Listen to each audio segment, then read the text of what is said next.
Hello दोस्तों, नमस्कार, आदाब, सत श्री अकाल सभी को। जीएस न्यू अकेडमी में आपका हार्दिक स्वागत और अभिनंदन करते हैं। आज हम बात करेंगे बीएड वर्सेस डीएलएड को लेकर बड़ी अपडेट क्या है।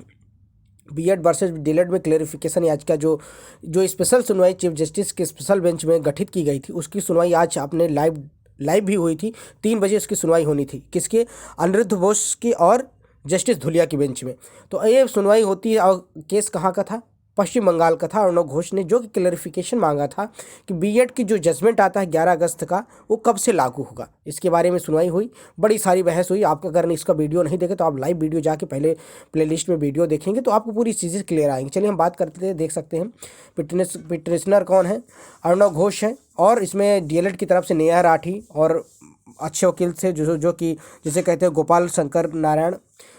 उसके बाद बीएड की तरफ से बहुत सारे बड़े बड़े वकील जो इसमें बहस में आप देख सकते हैं। लेकिन इसमें बस यही हुआ कि कोर्ट से बार बार इस बात को कहा गया, सर जो सुप्रीम कोर्ट का जजमेंट आता है इसमें बहुत सारे बीएड हर जगह के, मध्य प्रदेश के, पश्चिम बंगाल के, बिहार के, उसके बाद असम के, उत्तराखंड के, उत्तर प्रदेश के जितने भी बीएड अभ्यर्थी हो, कम से कम 10 लाख की संख्या में विद्यार्थी उस समय से लेकर अभी तक नौकरी में हैं या जो नौकरी कर रहे हैं, जो कि अपकमिंग भर्तियों में थी, उसमें उनको अप्लाई किया गया। तो ये जो रनिंग वैकेंसी है इसके लिए क्वालिफिकेशन इनको शामिल किया जाए।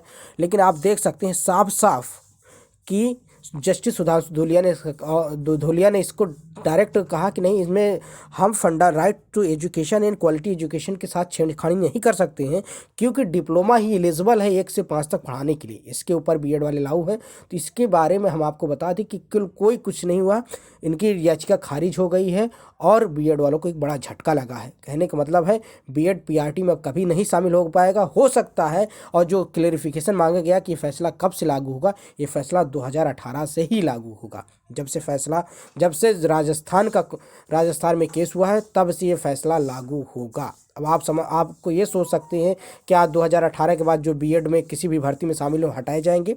तो अब ये बीएड वाले अब एक्टिव होंगे, ज़्यादा से ज़्यादा अब क्या करेंगे, हाई कोर्ट में जाएंगे और इसी केस की अब अपने सुप्रीम कोर्ट के केस को रखेंगे। क्योंकि सुप्रीम कोर्ट में आज क्लेरिफिकेशन में भी साफ साफ कह दिया उन्होंने। आप देख सकते हैं, अगर आप लाइव वीडियो जाके देखें तो आपको बिल्कुल एक एक चीज़ें क्लियर हो जाएंगी कि बीएड वालों के लिए किसी भी तरह उन्होंने सुनने से साफ किया कि नहीं, इसमें राइट टू एजुकेशन और क्वालिटी एजुकेशन के साथ छेड़खानी नहीं कर सकते। बल्कि बीएड के बड़े बड़े वकीलों ने कहा कि सर इसमें ब्रिज कोर्स की बात की गई है, तो ब्रिज कोर्स करा के इनको शामिल किया जाए। अभी इसके बाद जो अब यहाँ जैसे मान लीजिए 11 अगस्त के बाद इनका फैसला लागू, लेकिन साफ साफ जस्टिस धुलिया ने इस बात को इनकार किया कि ब्रिज कोर्स कुछ नहीं होता है, ब्रिज कोर्स से कोई लेना देना नहीं है, उनको कराने की भी ज़रूरत नहीं है। साफ मना किया धुलिया साहब ने इस बात को कि ये कोर्स से कोई लेना देना नहीं है और इससे क्वालिटी एजुकेशन में कोई इंप्रूवमेंट नहीं होता। आपको बता दें कि डीएलएड की तरफ से आपके बहुत सीनियर वकील जिसे कहते हैं नेहा राठी, उसके बाद गोपाल शंकर नारायण ने, ये सब वकील ने इस चीज़ को एकदम स्पष्ट क्लियर किया। कहने का मतलब आप ये समझ सकते हैं कि बीएड तो अब प्राइमरी में शामिल नहीं हो पाएगा कभी भी। लेकिन जो अब 2018 के बाद क्या नौकरी में है तो उनके लिए खतरा बढ़ गया, तो उनके लिए खतरा बढ़ गया है। साफ साफ कहा जाए तो अब क्या होगा, अब अगर कहीं भी हाई कोर्ट में केस जाता है तो साफ साफ वो निकाले जाएंगे। क्योंकि अभी जो मध्य प्रदेश के हाई कोर्ट में चल रहा था, पश्चिम बंगाल के हाई कोर्ट में चल रहा था, बिहार के हाई कोर्ट में चल रहा था, इनको जो नौकरी में पा गए हैं, जो नौकरी में जो छत्तीसगढ़ में भी ज्वाइन कर लिए, उनको भी अब दिक्कतें का सामना करना पड़ सकता है।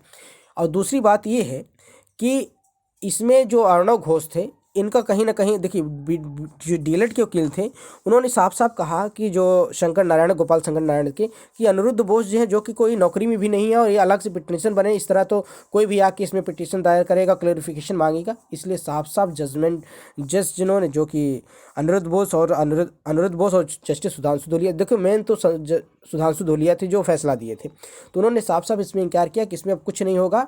बस जो फैसला है वो 2018 से, जब से राजस्थान में फैसला आया है तब से लागू होगा। अब पूरे भारत में ये लागू रहेगा। कहने का मतलब यही है कि अब बीएड के और डीएलएड के केस में कुछ नहीं हो सकता। बीएड पीआरटी में अब एलिजिबल नहीं रहेगा। आपको बता दें कोर्ट नंबर 5 में इसकी यहाँ सुनवाई होती है। 3 बजे की लाइव सुनवाई अगर आपने नहीं देखा है तो आप जाके वीडियो में देखेंगे और लाइव देखेंगे तो आपको और बातें क्लियर हो जाएंगी। खबर यही थी। दूसरी चीज़ें हैं कि देखिए, कहीं ना कहीं ये ठीक था, लेकिन बीएड के लिए, क्योंकि भाई सरकार की ही गलती की वजह से बीएड को भुगतना पड़ रहा है, चाहे एनआईएस डीएलएड के विद्यार्थी हुए उनकी वजह से इनको भी भुगतना पड़ रहा है। तो यही खबर थी। अगर वीडियो पसंद है तो चैनल को लाइक करें, ज़्यादा से ज़्यादा अपने दोस्तों में शेयर करें। शिक्षक भर्ती की पल पल की अपडेट के लिए चैनल को सब्सक्राइब कर लें। मिलते हैं नए वीडियो के साथ। जय हिंद साथियों, नमस्कार, सभी के दिन शुभ हो। और आई होप अब क्या होगा तो फैसला आ ही चुका है कि पीआरटी में बीएड शामिल नहीं होगा।